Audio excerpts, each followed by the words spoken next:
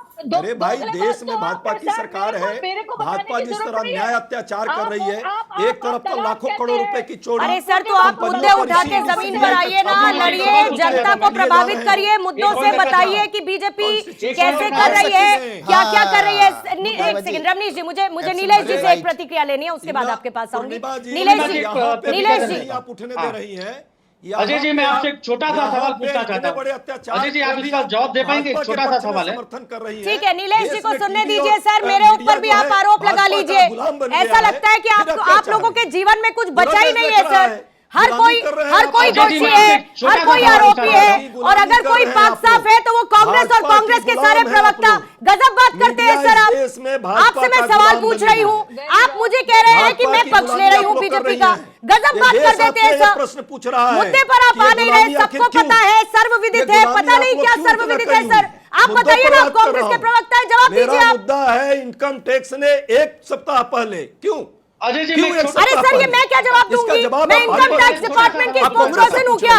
आपके ऊपर आपने नियम नहीं माना, कार्रवाई आपके ऊपर हो रही है। आप बताइए कि आपने नियम का उल्लंघन क्यों किया? नीलेश जी अपनी बात पूरी कीजिए प्लीज। गुलामी करनी है आपको। अजय जी मैं छोटा सा सवाल आपसे पूछना चाहता हूँ, आप इसका जवाब देंगे क्या? पहले शांत हो जाएंगे, उसके बाद नीलेश जी सुन पाएंगे। अभी उनका चल रहा है, अभी जारी है वो। ठीक है अजय जी आप रुक जाइए जरा। Ajay ji please hold for a minute. Ajay ji एक छोटा सा सवाल है, हाँ नीलेश जवाब जी दे पूछिए, पाएंगे? नीलेश जी पूछिए। अजय जी पूछिए। कांग्रेस का अकाउंट फ्रीज हो गया, मैं जानता हूँ, पर पूरा देश ये जानना चाहता है पीएफआई का अमाउंट, तो पीएफआई का अमाउंट आपको कब काम आएगा?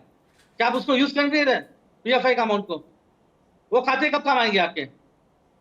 क्या पीएफआई का अकाउंट कांग्रेस के अकाउंट नहीं है? ये दलाली जो भाजपा के लिए आए हैं, कितना रुपया दिया है भाजपा ने आपको दलाली करने के लिए? प्रश्न पूछने के लिए आप लोग जो है ना देश छोटा सा सवाल है। अजय जी कम्युनिस्ट जो सवाल पूछे वो दलाली कर रहा है, उसको पैसे मिल रहे हैं बीजेपी की तरफ से, आपके पैसे बीजेपी अकाउंट फ्रीज करवा दे रही है। मतलब सब दलाल है, सबके पास पैसा है, किसी के पास अगर 2 रुपए भी नहीं बचा है तो वो कांग्रेस है। क्यों अजय जी? नफरती एजेंडे चलाने वाले लोग हैं, देश को ये लोग तोड़ने वाले लोग हैं। उसके दिमाग में क्या है? और गोडसे के ये औलाद लोग हैं जो इस तरह प्रश्न कर रहे हैं, जो भाजपा से प्रश्न करने के बजाय सुनिए देवी स्वरूपा शक्ति से लड़ने की जो बात करे, उसके दिमाग में कौन सा कीड़ा चल रहा है? उससे सवाल करने वाले अजय जी आप बहुत देवीय शक्ति से जो लड़ने की बात करता है उससे पूछिए ना जाके उनके दिमाग में क्या चल रहा होता है, उनके दिमाग में कौन सा कीड़ा दौड़ता है भाई, मुद्दे पर क्या होना चाहिए, उनके दिमाग में कौन सा कीड़ा दौड़ता है। अरे मुद्दे की बात करिए, आम जनता के बीच में जाइए। आपको यदि 2024 का चुनाव लड़ना है, मुद्दे ठीक है, मेरे पास समय खत्म है। अनुजा 30 सेकंड का क्लोजिंग कमेंट आपसे लूंगी। नीलेश जी आपका जवाब नहीं दे पा रहे हैं। अजय जी, अनुजा जल्दी से 30 सेकंड का क्लोजिंग कमेंट कर, मेरे पास समय खत्म है। दिमाग में आप लोग मैं सिर्फ इतना बोलना चाहती हूँ कि इनको ये बात समझ में आनी चाहिए कि कांग्रेस आएगी तो एक आदमी के कीड़े को बाहर पार्टी है। क्या करेगी सर कांग्रेस आएगी तो? अलग से हॉस्पिटल क्या करेगी कांग्रेस आएगी तो? दोबारा से दोहराइएगा अजय जी, कुछ इन लोग के जो दिमागी कीड़े लोग, ये जो दिमागी कीड़े, ये जो दिमागी कीड़े हैं ना जिन लोगों के दिमाग में, उनके लिए अलग से हॉस्पिटल और डॉक्टर की सनातन समूहनाश करने वाली बात कर रहा था, उसके दिमाग में बहुत अच्छा हुआ अजय जी, बहुत अच्छा हुआ। स्टालिन को आपके स्टेचर के आदमी से, व्यक्ति से मुझे इस तरीके के शब्दों की बिल्कुल उम्मीद नहीं थी, लेकिन बहुत अच्छा किया कि नेशनल टेलीविजन पर बैठ के आपने खुद को एक्सपोज कर दिया कि आपकी मेंटालिटी, आपकी सोच लोगों को लेकर है क्या।